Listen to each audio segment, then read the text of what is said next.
आमिर इलियास राना साहब, अब बात यहाँ पर है ग्रैंड जो डायलॉग की हम बात कर रहे हैं उस पर हम बात करेंगे, क्योंकि इत्तलात है कि नवाज शरीफ साहब ने शायद कुछ सोचा है कि तमाम सियासी जमातों को बुलाएं और एक टेबल पर बैठे। आप इसके पास ज़्यादा इस हवाले से खबर होगी, तो ज़रा पहले इस खबर को की तौसीक तो करें कि इसमें सच्चाई है।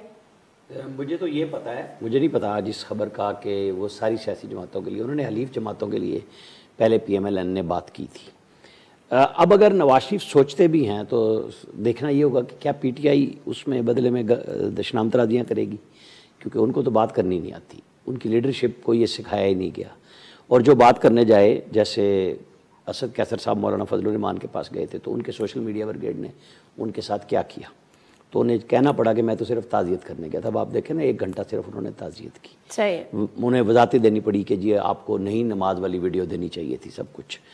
तो ये जो इन्होंने एक कल्चर पैदा किया पॉलिटिकली कि जी हम हैं और मैं हूँ और मेरे अलावा कोई भी नहीं, उसने इनकी पूरी पार्टी को फंसा दिया है।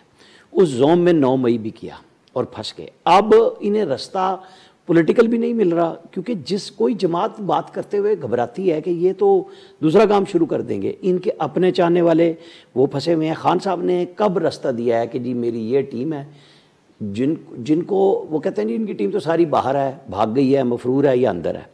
लोग हैं, बहुत लोग होते हैं जिनके ज़रिए आप बातचीत कर सकते हैं, मैसेजिंग कर सकते हैं, जो फ़ौज से भी करते हैं, जो सियासत से भी करते हैं। लेकिन मैंडेट अगर हो, अगर मैंडेट ये होगा कि जी हम बातचीत आपसे करेंगे, लेकिन जाके फिर खान को बताएंगे, फिर पूछेंगे, फिर बताएंगे, फिर आपकी कोई चीज़ तैयार नहीं होती। क्योंकि ये काम कई दफ़ा हो चुके हुए हैं। ये 25 मई पे भी हुआ था पिछले साल, जब हेलीकॉप्टर पे असद कैसर वगैरह ही आए थे KP हाउस में। एक तरफ खान साहब सवाबी में बैठे वेट कर रहे थे और उनके पास भी कोई मैंडेट नहीं था, और तड़ी लगाई थी 25 मई की, तभी इलेक्शन नहीं मिले थे। पर 25 जुलाई में भी यूं ही हुआ था। फैसला पहले, सबसे पहले वो काम करें जो कहते हैं हमें इलेक्शन चाहिए थे। उन्हें डेट मिल गई।